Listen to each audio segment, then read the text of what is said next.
ഇവിടെ പാലക്കാട് ഭാഷയെ ഒരുപക്ഷെ ഏറ്റവും കൂടുതൽ പ്രചരണത്തിലേക്ക് എത്തിച്ച നമ്മുടെ വടവന്നൂർ കുമരേശൻ എന്ന് പറയുന്ന പാലക്കാട് ചാമിച്ച് നിൽക്കുമ്പോൾ നമ്മുടെയൊക്കെ പാലക്കാടൻ ഭാഷ എന്തൊരു ഭാഷ അല്ലേ? പറയൂ. പാലക്കാട് ഭാഷയിൽ തന്നെ പറയൂ. അപ്പളേ നമസ്കാരം സാറേ. എന്താ പറയുന്നു? പാലക്കാട് വന്നതാണില്ലേ? കണ്ടിട്ട് എത്രയായി? നമ്മ കൊല്ലങ്കോട് വെച്ച് കണ്ടതാണ്. സുഖമല്ലേ? എന്താ നല്ല ചൂടാണ്, ഒന്നും പറയണ്ട. നമ്മുടെ പാലക്കാട് 42 ഡിഗ്രി എന്തോ പറയില്ലേ, അങ്ങനെ ചൂട്. അതിന്റെ മേലേക്കാണ് തെരഞ്ഞെടുപ്പ് ചൂട്. ഒന്നും പറയണ്ട, രണ്ടും കൊണ്ട് ഒരേ ചൂട്ടിലാണ് ഇപ്പോ. പാലക്കാട്ടുകാർക്ക് ചൂടില്ലാന്ന് ഒരു മനുഷ്യനും പറയില്ല. അപ്പൊ കേട്ടല്ലോ, പാലക്കാടൻ സ്ലാങ്ങിലാണ്. യഥാർത്ഥത്തിൽ ഇത് നെന്മാറ കൊല്ലങ്കോട് ഭാഗങ്ങളിലുള്ള ഒരു ഭാഷയാണ്. കൊടുതിരപ്പള്ളിയിൽ വരുമ്പോ വേറൊരു സ്ലാങ് ആണ് അല്ലേ? അങ്ങനെ തന്നെയാണോ സംസാരിക്കുന്നത്? അല്ല, മാറ്റങ്ങളൊക്കെ ഉണ്ട് അല്ലേ? അപ്പൊ അങ്ങനെ മാറ്റങ്ങളൊക്കെ ഉണ്ട് അല്ലേ? അപ്പോ ഇനി കുറെ വിശേഷങ്ങളുണ്ട്. ഭാഷയുടെ കാര്യത്തിൽ മാത്രമല്ല, ജീവിത രീതിയിലും വ്യത്യസ്തത പുലർത്തുന്ന ഒരു നാടാണ് പാലക്കാട്. നമുക്ക് അതിനു മുൻപ് ഇന്ന് നമ്മളൊരു വാർത്ത കേട്ടു. ഗുഡ് ഫ്രൈഡേ ആണ്. പീഡാനുഭവത്തിന്റെ സ്മരണ പുതുക്കുകയാണ് വിശ്വാസികൾ.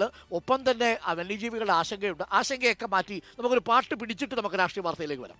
അപ്പോൾ ഒരു കുടുംബം ഒന്നാകെ പാട്ടുകാരാണ് നമ്മുടെ പാലക്കാടൻ ചാമിച്ചന്റെ അമ്മ. പേര് ഭാര്യ, മകൾ കാവ്യ. ഇവർ രണ്ടുപേരും ഇരട്ട കുട്ടികളാണോ? എത്ര വ്യത്യാസം? ഡിഗ്രി +1 ആണ് പഠിക്കുന്നത് അല്ലേ?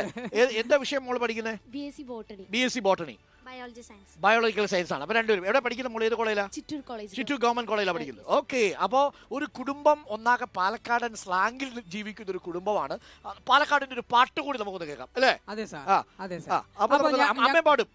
അമ്മയും പാടും, മകളും പാടും. അപ്പം 2 തലമുറയാ, അമ്മയും കൊച്ചുമക്കളും മകനും. ശരി ചാമിച്ച, പാലക്കാടിന്റെ പാട്ട് തന്നെ പാടാം. പാലക്കാടിന്റെ പാട്ട്.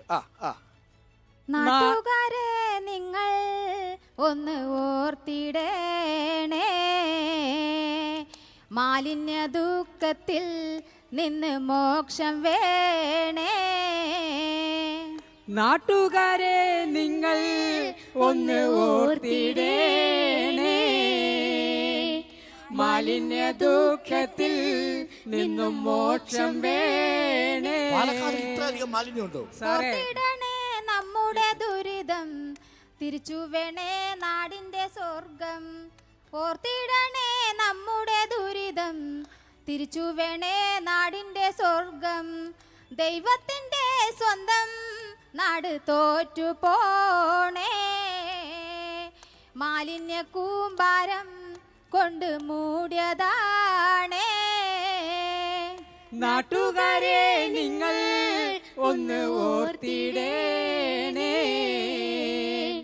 മാലിന്യ ദുഃഖത്തിൽ നിന്നും മോക്ഷം വേണേ.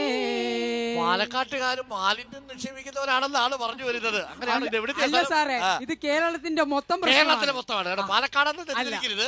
ഇത് കേരളത്തിൽ മൊത്തം മാലിന്യം നിക്ഷേപിക്കുന്നവർക്കെതിരെയുള്ള ചാമിച്ചിന്റെ ഒരു ബോധവൽക്കരണ പാട്ടാണ്. ഇനി നമുക്കൊരു നാടൻ പാട്ടിലേക്ക് പോയാലോ? ഏതാ ചാമിച്ചിന്റെ? പാലക്കാടിനെ കുറിച്ച് തന്നെ ഒരു പാട്ടാണ്, ഞാൻ തന്നെ എഴുതിയ ഒരു പാട്ട്.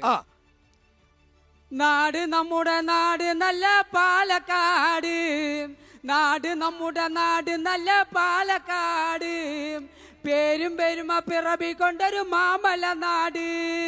നാട് നമ്മുടെ നാട് നല്ല പാലക്കാട്, പേരും പെരുമ പിറവി കൊണ്ടൊരു മാമല നാട്.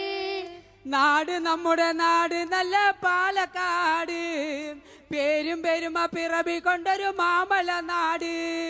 ടിപ്പു സുൽത്താൻ കോട്ട കെട്ടി വാണൊരു നാട്, ടിപ്പു സുൽത്താൻ കോട്ട കെട്ടി വാണൊരു നാട്. കാഴ്ച കണ്ട് മതിമറക്കാൻ മലമ്പുഴയുണ്ട്. നാട് നമ്മുടെ നാട് നല്ല പാലക്കാട്, പേരും പെരുമ പിറവി കൊണ്ടൊരു മാമല നാട്. നാളികേരം നെല്ല് വിളയും പാടങ്ങളുണ്ട്, കേരളത്തിൽ നെല്ലറയായി പാലക്കാടുണ്ട്. നാളികേരം നെല്ല് വിളയും പാടങ്ങളുണ്ട്, ഈ കേരളത്തിൽ നെല്ലറയായി പാലക്കാടുണ്ട്. പറമ്പിക്കുളം തേക്കടിയും കാഴ്ചകൾ കണ്ട് ഈ നാട് ചുറ്റാൻ വരുന്നവരോ ആനന്ദം കൊണ്ട്. അട്ടപ്പാടി മലനിരകൾ സുന്ദരഭൂമി, ആദിവാസി സോദരരിൻ ആനന്ദഭൂമി നെല്ലിയാമ്പതി മലനിരയിൽ തോട്ടങ്ങളേറെ പാവങ്ങളുടെ ഊട്ടി എന്ന് പേരുണ്ട് വേറെ. പാലക്കാട് മൊത്തത്തിൽ പ്രേക്ഷകർക്ക് ഇപ്പൊ മനസ്സിലായല്ലോ. തേക്കടി പക്ഷേ ഇടുക്കിയില്ല കേട്ടോ. തേക്കടി കഴിഞ്ഞ് പറമ്പിക്കുളം വഴി വരണമെന്നല്ലേ ഉദ്ദേശിച്ചത്. അല്ലെങ്കിൽ ഇടുക്കിക്കാർ പ്രശ്നം ഉണ്ടാക്കും.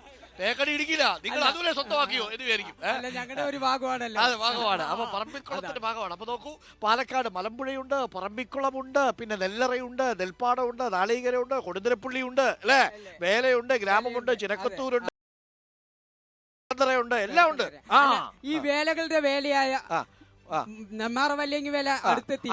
പക്ഷെ അവിടെ ഇത്തവണ വെടിക്കെട്ടിന് അനുമതി നിഷേധിച്ചു. ഇപ്പൊ കിട്ടി. അപ്പൊ പിന്നെ നെന്മാറക്കാരൊക്കെ ഹാപ്പി.